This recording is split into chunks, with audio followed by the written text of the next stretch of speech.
為最易受影響嘅地方，估計近30%工作會被取代。有人力資源公司話，原因係本港比較多白領工作。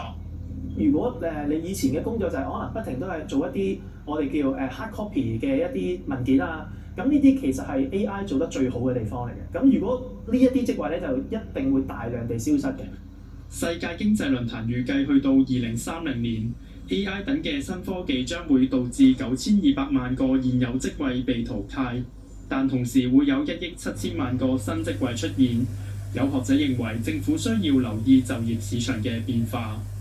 每一次社會轉型啦，都會有好多人係失去佢原有嘅工作。政府其實都需要即係密切留意呢啲情況啦，咁係幫助一啲真係轉型唔到嘅人啦。佢認為政府應該從培訓着手，及早協助僱員轉型。無線電視記者張尚賢報導。